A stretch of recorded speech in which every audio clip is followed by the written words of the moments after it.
ახლო აღმოსავლეთში მიმდინარე ვითარებაში ევფრატის მდინარე განაგრძობს წყლის დონის მკვეთრ ვარდნას, რაც პირდაპირ გავლენას ახდენს მილიონობით ადამიანზე სირიაში და ერაყში, რომლებიც მასზე არიან დამოკიდებული წყლისთვის, სოფლის მეურნეობისთვის და ყოველდღიური საჭიროებებისთვის. გაეროსა და სხვა გარემოსდაცვითი ანგარიშების მიხედვით, ძლიერი გვალვა, კლიმატის ცვლილება და წყლის ფართო გამოყენება სარწყავი და კაშხლების სისტემებისთვის ზემოთ მდებარე ქვეყნებში არის ევფრატის მდინარის ნაკადის შესუსტების ძირითადი მიზეზები. ზოგიერთ ნაწილში წყლის დონე იმდენად ეცემა, რომ ადრე დაფარული მდინარის ფსკერი და ძველი გეოლოგიური წარმონაქმნები გამოჩნდება.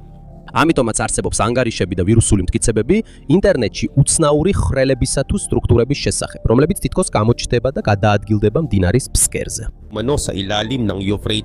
თუმცა ექსპერტების თქმით, მათი უმეტესობა შეიძლება იყოს ეროზიის, ნიადაგის ჩამოშლისა და წყლის ხანგრძლივი დაწევის ბუნებრივი შედეგი. და ჯერჯერობით არ არსებობს დამოუკიდებელი მტკიცებულება, რომელიც დაადასტურებს რაიმე ზებუნებრივ ან უჩვეულო ახსნას. მაგრამ სანამ დავიწყოთ განხილვას, გთხოვთ დაალაიქოთ და გამოიწეროთ ჩვენი არხი.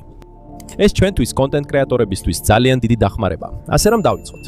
უფრო ფართო კონტექსტში, ევფრატის მდინარე რეგიონში ერთ-ერთი ყველაზე კრიტიკული წყლის სისტემაა და დიდი ხანია წყლის მთავარი წყაროა იმ ქვეყნებისათვის, რომლებიც მასზე არიან დამოკიდებული. წყლის დონის მუდმივი ვარდნა მხოლოდ გარემოსდაცვითი პრობლემა არ არის, არამედ გეოპოლიტიკური საკითხიცაა, რომელსაც გავლენა აქვს მთელი რეგიონის სტაბილურობაზე. როდესაც ევფრატის მდინარის სისტემის უფრო ღრმა ნაწილებში შევდივართ, ამ ადგილის უფრო რთული სურათი იკვეთება. ეს მხოლოდ მდინარე არ არის, არამედ გეოლოგიური და ისტორიული კორიდორია, რომელიც ნელ-ნელა აჩენს ადრე დაფარულ მიწისქვეშა წარმონაქმნებს წყლის დონის ვარდნისა და ეროზიის შედეგად. რეგიონის გეოლოგიური და არქეოლოგიური დაკვირვებების მიხედვით მდინარეები, როგორიცაა ევფრატი, ბუნებრივად გადიან ნაპირ გამოცვლილობის, ნალექების გადაადგილებისა და მღვიმეების წარმოქმნის პროცესებს ათასობით წლის განმავლობაში.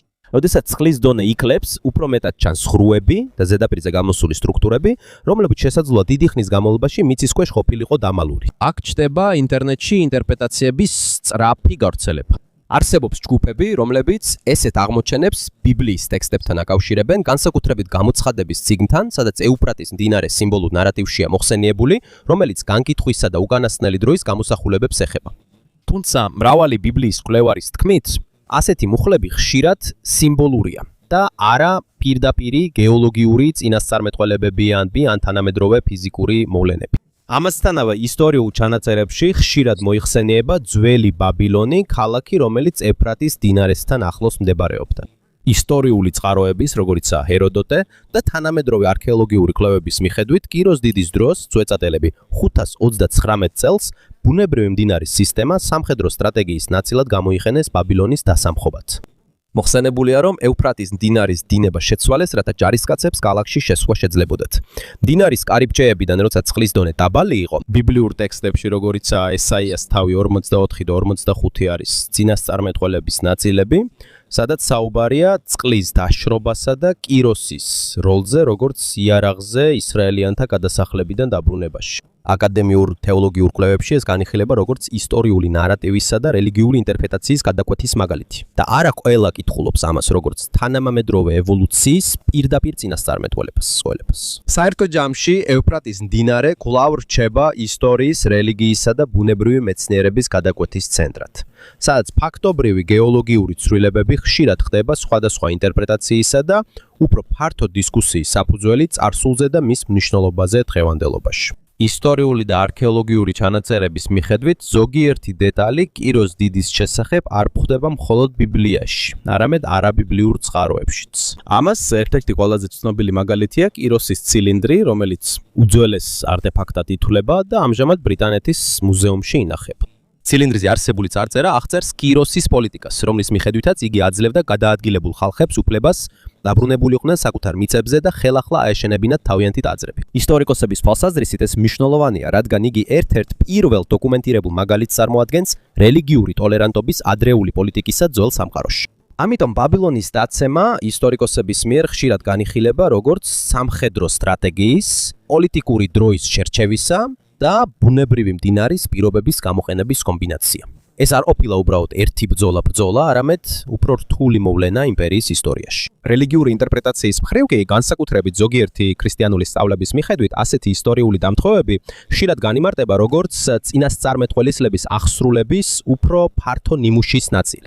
თუმცა აკადემიური ბიბლიის მკვლევრების აზრით მნიშვნელოვანია ისტორიული მტკიცებულებების გამიჯვნა თეოლოგიური ინტერპრეტაციისგან, რათა თავიდან ავიცილოთ ფაქტებსა და რწმენაზე დაფუძნებული წაკითხვის არეულს. ამ დისკუსიების შემდეგ კვლავ იზრდება ყურადღება ევფრატის მდინარის მიმართ, რადგან ინტერნეტში გავრცელდა ახალი მტკიცებები, თითქოს მის ქვეშ აღმოაჩინეს დიდი მიწისქვეშა ნაგებობები. გეოლოგებისა და არქეოლოგების თქმით, რომლებიც მდინარის სისტემებს იკვლევენ, ასეთი წარმონაქმნები შეიძლება იყოს ბუნებრივი პროცესების შედეგი, როგორიცაა ნალექების ჩამოშლა, მიწისქვეშა ეროზია და წყლის ნაკადის გრძელვადიანი ცვლილებები, განსაკუთრებით ძველმდინარის კალაპოტებში. მეორე მხრივ, ზოგიერთი რელიგიური წრის ინტერპრეტაციით, ევფრატი დაკავშირებულია გამოცხადების წიგნის სიმბოლურ ნაწილებთან. კერძოდ საუბარია 4 ანგელოზზე, რომლებიც ევფრატთან არიან შეკრული. თუმცა მრავალი თეოლოგის შეხედულებით, ასეთი ტექსტები როგორც წესი აპოკალიფტურ სიმბოლიზმად ითვლება, რომელიც იმ დროის ლიტერატურულ სტილშია ფესვგადგმული და არა როგორც სიტყვასიტყვითი გეოლოგიური ან თანამედროვე გეოლოგიური მნიშვნელობით. Logical or modern day prediction. ექსპერტების მიმდინარე კვლევების მიხედვით არ არსებობს დამოუკიდებელი არქეოლოგიური დადასტურება იმისა, რომ ევფრატში აღმოჩენილებს პირდაპირი კავშირი აქვს აპოკალიფტურ ტექსტებთან. მეტად ეს ანგარიშები კვლავ სპეკულაციურია და ჯერ არ არის მხარდაჭერილი რეცენზირებული კვლევებით. ბევრი ბიბლიური მეცნიერის აზრით, ასეთი ტექსტები მიეკუთვნება აპოკალიფტური ლიტერატურის ჟანრს, რომელიც ხშირად იყენებს სიმბოლურ გამოსახულებებს. იდეის გამოსახატავად განკითხვის სამყაროს ცვლილებისა და მორალური გაფრთხილების შესახებ უძველეს საზოგადოებებში. არქეოლოგიისა და გეოლოგიის ამჟამინდელი ცოდნის დონეზე ასევე არ არსებობს დამოუკიდებელი სამეცნიერო ან არქეოლოგიური მტკიცებულება, რომელიც ადასტურებს ევფრატის მდინარის ქვეშ აღმოჩენილი დალუქული კამერის ან მასიური მიწისქვეშა სტრუქტურის არსებობას, რომელიც დაკავშირებულია აპოკალიფტური ტექსტების შინაარსთან. ასეთი განცხადებები, როდესაც ისინი ონლაინ ჩნდება, ხშირად არ გადის კოლეგიალურად ცენზირებას. და ისინი რჩება სპეკულაციურ ან ინტერპრეტაციული თხრობის ნაწილად ინტერნეტში. მეორე მხრივ, თვითონ ევფრატის მდინარე ისტორიულად მნიშვნელოვანია, რადგან აქ წარმოიშვა მსოფლიოს ზოგიერთი უძველესი ცივილიზაცია, მათ შორის მესოპოტამია. არქეოლოგიური კვლევების მიხედვით, ამ რეგიონში მდებარე ქალაქები მდინარის სისტემებს იყენებდნენ სოფლის მეურნეობისთვის, ტრანსპორტირებისთვის და თავდაცვის სტრატეგიებისთვის. ამიტომაც ბუნებრივია, რომ აქ მრავალი უძველესი ნაგებობა და ადამიანის დასახლების ფენებია აღმოჩენილი. მდინარის გარშემო, განსაკუთრებით ერაყსა და სირიაში. თუმცა უძველესი ქალაქებისა და არქეოლოგიური ნაშთების არსებობა არ ნიშნავს იმას, რომ ისინი თანამედროვე ინტერპრეტაციებს ზებუნებრივი ტყვეობის ან აპოკალიფტური ფიზიკური ნაგებობების შესახებ ადასტურებენ. არქეოლოგიის სფეროში ესეთ ადგილებში დიდი მიწისქვეშა სივრცეები, როგორც წესი, დაკავშირებულია ბუნებრივ მღვიმეებთან, უძველეს წყლის არხებთან ან ადამიანის მიერ შექმნილ გვირაბებთან, რომლებსაც იმ დროს პრაქტიკული დანიშნულება ჰქონდათ. ექსპერტების საბოლოო ანალიზის მიხედვით, ასეთი ნარატივების მთავარი გამოწვევა ემპირიული მტკიცებულებების სიმბოლური ინტერპრეტაციისგან გამიჯვნა. ევფრატი შეიძლება კვლავაც რჩებოდეს რელიგიური მნიშვნელობისა და კულტურული წარმოსახვის ცენტრად. მაგრამ სამეცნიერო თვალსაზრისით ნებისმიერი მტკიცება უნდა იყოს გამხარებული მკაფიო არქეოლოგიური დოკუმენტაციით. სანამ ფაქტობრივ აღმოჩენად ჩაითვლება, ამ კონტექსტში დისკუსია უფრო ღრმავდება არა იმიტომ, რომ არსებობს ახალი მტკიცებულება, არამედ ისტორიის, რწმენისა და ციფრულ ეპოქაში თანამედროვე ინფორმაციის მუდმივი ურთიერთქმედების გამო. არქეოლოგიისა და ბიბლიური კვლევების ექსპერტების თქმით, აპოკალიფსური ტექსტები, როგორიცაა გამოცხადების წიგნი, მიეკუთვნება ჟანრს, რომელიც იყენებს სიმბოლურ და პოეტურ ენას იმისათვის, რომ გამოხატოს იდეები განკითხვის, ისტორიული არეულობისა და სულიერი გაფრთხილების შესახებ ძველი თემებისთვის. ამგვარი ხედვით მნიშვნელოვანია გვახსოვდეს, რომ ასეთი ტექსტების ინტერპრეტაცია იცვლება თეოლოგიური, ტრადიციული და აკადემიური მიდგომის მიხედვით. არქეოლოგიის სფეროში კი იმ ანგარიშებს, რომლებიც ამტკიცებენ, რომ არსებობს წარწერები ან კამერის სტრუქტურები, რომლებიც პირდაპირ ემთხვევა აპოკალიფსურ აღწერილობებს, ჯერ არ დაუდასტურებია გადამოწმებული და რეცენზირებული აღმოჩენებით ლეგიტიმური კათხრების ანგარიშებიდან ევფრატის რეგიონში. ამ ადგილებში აღმოჩენილი მიწისქვეშა სივრცეები, როგორც წესი, დაკავშირებულია ბუნებრივ გეოლოგიასთან ან უძველეს ადამიანთა მიერ შექმნილ სტრუქტურებთან, რომლებსაც პრაქტიკული დანიშნულება ჰქონდათ, როგორიცაა საცავი, წყლის სისტემები ან სამარხები. თუმცა რელიგიური თემების თვალსაზრისით ასეთი ტიპის ნარატივები ხშირად ხდება ობიექტივი, რომლის მეშვეობითაც ძველი წინასწარმეტყველებები ხელახლა იკითხება თანამედროვე სამყაროს კონტექსტში. თეოლოგების თქმით, ასეთი წაკითხვა უფრო ფართო აპოკალიფტური ინტერპრეტაციის ტრადიციის ნაწილია. თუმცა ეს ავტომატურად არ ითვლება წინასწარმეტყველების პირდაპირი აღსულების ფიზიკურ მტკიცებულებად. უფრო ფართო ხედვით, ევფრატის მდინარის რეგიონი ყვავაც მნიშვნელოვანია როგორც ძველი ცივილიზაციების, ასევე გეოპოლიტიკისა და გარემოს ცვლილებების შესწავლისთვის. აქტუალური სამეცნიერო დისკურსი კონცენტრირებულია წყლის დეფიციტზე, კლიმატურ სტრესზე და მის გავლენაზე სირიისა და ერაყის მოსახლეობაზე. ეს საკითხები ნათლად არის დოკუმენტირებული ისეთი საერთაშორისო ორგანიზაციების მიერ, როგორიცაა გაერთიანებული ერები და მსოფლიო ბანკი. გლობალური კონფლიქტის საკითხში კი ზოგიერთი პოლიტოლოგი და ისტორიკოსი თანამედროვე ეპოქას განიხილავს როგორც მაღალი დონის ურთიერთდაკავშირებული კონფლიქტების პერიოდს. თუმცა ეს არ ითვლება რაიმე კონკრეტული წინასწარმეტყველების პირდაპირ მტკიცებულებად. აკადემიურ ანალიზში კონფლიქტების ხილვადობის ზრდა ხშირად გამოწვეულია გლობალური მედიის, გეოპოლიტიკური სირთულისა და ინფორმაციის ტექნოლოგიური აჩქარების შედეგად. საერთო ჯამში ინტერპრეტაციები ევფრატზე და აპოკალიფტიკაზე. აპოკალიფტიკური მონაკვეთები რჩება რწმენის სისტემების, ისტორიული კვლევისა და თანამედროვე ინფორმაციული დინამიკის გადაკვეთაზე, სადაც მნიშვნელობა იცვლება იმ პერსპექტივის მიხედვით, რომელსაც თითოეული ჯგუფი იყენებს. მე-20 საუკუნე ისტორიკოსების მიერ ხშირად განიხილება როგორც ერთ-ერთი ყველაზე დიდი გარდამტეხი მომენტი თანამედროვე ომების ისტორიაში. პირველი მსოფლიო ომი და მეორე მსოფლიო ომი აღარ იყო მხოლოდ ადგილობრივი ბრძოლები. ისინი მრავალ კონტინენტზე გავრცელდა. ამ ომებში უამრავი ქვეყანა იყო ჩართული და მათ სამხედრო და სამოქალაქო მოსახლეობაში უზარმაზარი მსხვერპლი დატოვეს. ისტორიული ჩანაწერებისა და მეცნიერების შეფასებების მიხედვით, ორივე ომში დაღუპულთა საერთო რაოდენობა 10 მილიონს აღწევს. ამან ასევე გამოიწვია იმპერიების დაცემა და გლობალური პოლიტიკური წესრიგის ხელახლა ჩამოყალიბება. თანამედროვე ეპოქაში ტექნოლოგია ცulis იმას თუ როგორ აღიქვა მსოფლიო კონფლიქტს. საერთაშორისო დამპირობლებებისა და მედიის მეცნიერების თქმით. ომები და დაძაბულობა აღარ რჩება მხოლოდ ადგილობრივ დონეზე. ინტერნეტის და რეალურ დროში რეპორტაჟების საშუალებით უკრაინიდან, ახლო აღმოსავლეთიდან, აფრიკიდან და სხვა რეგიონებიდან ახალი ამბები მყისიერად ხელმისაწვდომია მთელი მსოფლიოსთვის. ამიტომ გლობალური კონფლიქტის განცდა უფრო უწყვეტი ხდება. გაეროსა და სხვა სადამკვირვებლო ორგანიზაციების ანგარიშების მიხედვით, მიუხედავად იმისა, რომ ახალი მსოფლიო ომი არ დაწყებულა, გაიზარდა კონფლიქტების ტიპები, როგორიცაა სამოქალაქო ომები, პროქსი კონფლიქტები, ტერორიზმი, კიბერომი და ჰიბრიდული კონფლიქტები, რომლებიც აღარ ჯდება ტრადიციულ საბრძოლო ველზე. ამ კონტექსტში ინფორმაციის გავრცელება უფრო სწრაფი ხდება, მათ შორის დეზინფორმაცია და სპეკულაციური ცნობები, რომლებიც ზოგჯერ გლობალურ დაძაბულობას ზრდის, მიუხედავად იმისა, რომ რეალური სიტუაცია ადგილზე ჯერ კიდევ დაუდასტურებელია. რელიგიური ინტერპრეტაციის სფეროში ზოგიერთი მეცნიერი და მორწმუნე განიხილავს მათეს 22-ს როგორც აპოკალიფტურ დისკურსს, რომელიც არეულობის ნიმუშებს ეხება და გაურკვევლობას ადამიანის ისტორიის განმავლობაში. თუმცა აკადემიურ თეოლოგიაში ეს ხშირად იკითხება როგორც ზოგადი მორალური და ისტორიული გაფრთხილებები და არა როგორც თანამედროვე მოვლენების ზუსტი ქრონოლოგია. ამასთანავე არსებობს კიდე ერთი ხშირად მოხსენიებული ტექსტი მეორე ტიმოთეს წერილიდან, რომელიც ეხება ეგრეთ წოდებული უკანასკნელ დღეებს, სადაც აღწერილია ადამიანის ქცევისა და ღირებულებების ცვლილება.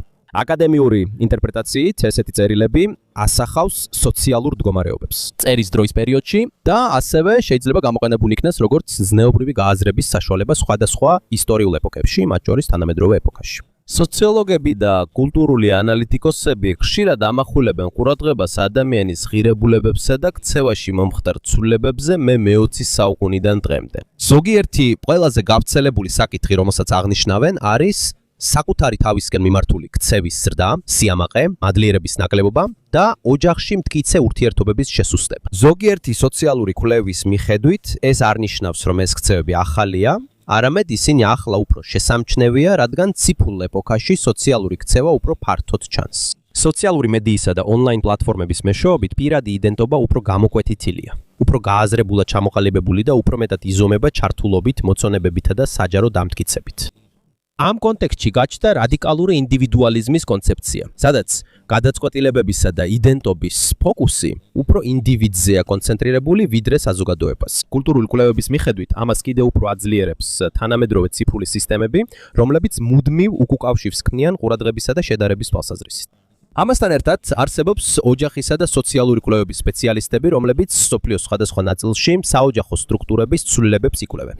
ურბანიზაციის, მიგრაციისა და ეკონომიკური ზეწოლის გამო ოჯახის ფორმა უფრო განსხვავებული ხდება და სტრესის ფაქტორები, რომლებიც შინაგან ურთიერთობებზე მოქმედებს, კიდევ უფრო იზრდება. ციფრული საზოგადოების კვლევის სფეროში მუდმივი კავშირის გავლენასაც უსვამენ ხაზს. გლობალური ანგარიშების მიხედვით, სმარტფონებსა და ალგორითმებით მართულ პლატფორმებს დიდი გავლენა აქვთ ყურადღების ხანგრძლივობაზე, ემოციურ კეთილდღეობაზე და ადამიანის აზრის ფორმირების გზებზე. ზოგიერთ რელიგიურ და ფილოსოფიურ ინტერპრეტაციაში ისეთი თვისებები, როგორიცაა საკუთარ თავზე კონცენტრირება, მატერიალიზმი და სოციალური ფრაგმენტაცია, ზოგჯერ უკავშირდება ძველ მორალურ სწავლებებს, როგორც ადამიანის ქცევის ან არეკლის სხვადასხვა ეპოქაში. თუმცა, აკადემიური პერსპექტივიდან ეს თვისებები უფრო ხშირად განიხილება როგორც სოციალური, ეკონომიკური და ტექნოლოგიური ცვლილებების შედეგი, ვიდრე წინასწარმეტყველების პირდაპირი აღსრულება. საერთო ჯამში თანამედროვე ეპოქა განიხილება როგორც პერიოდი, სადაც ტექნოლოგია, კულტურა და ადამიანის ქცევა ერთმანეთთან მჭიდროდ არის დაკავშირებული. და მისი გავლენა უფრო თვალსაჩინო ხდება ინფორმაციის სისწრაფისა და გლობალური კავშირების გამო. საერთო ჯამში დისკუსიები ევფრატის მდინარის, ბაბილონის ისტორიისა და აპოკალიფტური ტექსტების ინტერპრეტაციების გარშემო აჩვენებს, რამდენად მნიშვნელოვანია მტკიცებულების ინტერპრეტაციისა და რწმენის სწორად გამიჯვნა. ისტორიკოსებისა და არქეოლოგების თვალსაზრისით, ევფრატის მდინარე რჩება მნიშვნელოვან მდინარედ უძველესი ცივილიზაციისა და თანამედროვე გეოპოლიტიკური საკითხების შესასწავლად. მისი წყლის დონის ცვლილებები უფრო მეტად აიხსნება კლიმატის ცვლილებით, გაშხლების სისტემებითა და რეგიონული წყლის მართვით, ვიდრე ზებუნებრივი ახსნებით, რომლებიც ინტერნეტში ვრცელდება. მეორეს მხრივ, რელიგიური ტექსტები, რომლებიც ხშირად უკავშირდება ასეთ საკითხებს, კვლავაც სიმბოლურ მნიშვნელობას ანიჭებს ბევრ ადამიანს. ბიბლიის მკვლევართა თქმით, აპოკალიფსური ნაწერაწერები, როგორც წესი, იყენებენ გამოსახულებსა და სიმბოლებსა და რათა გადმოსცენ თავიანთი ეპოქის მორალური და სულიერი გზავნილი და არა თანამედროვე მოვლენების ზუსტი სამეცნიერო წინასწარმეტყველება. თანამედროვე სამყაროში ინფორმაციის გავლენა კიდევ უფრო ძლიერდება სოციალური მედიისა და ციფრული პლატფორმების გამო. ახალი ამბები, ჭორები და ინტერპრეტაციები სწრაფად ვრცელდება. ამიტომ მნიშვნელოვანია კრიტიკული აზროვნება და წყაროების გადამოწმება, სანამ sensational განცხადებას მიიღებ. საბოლოოდ ესეთი საკითხების ნამდვილი მნიშვნელობა არა მხოლოდ იმაშია, რაც პირდაპირ მოხდა ან მოხდება, არამედ იმაში, თუ როგორ ვიგებთ ისტორიის, რწმენისა და თანამედროვე რეალობის კავშირს. ევფრატის მდინარე, როგორც ისტორიის მრავალი სიმბოლო, მუდმივად გვახსენებს ადამიანის უფრო ღრმა კავშირს ბუნებასთან, კულტურასთან და რწმენასთან.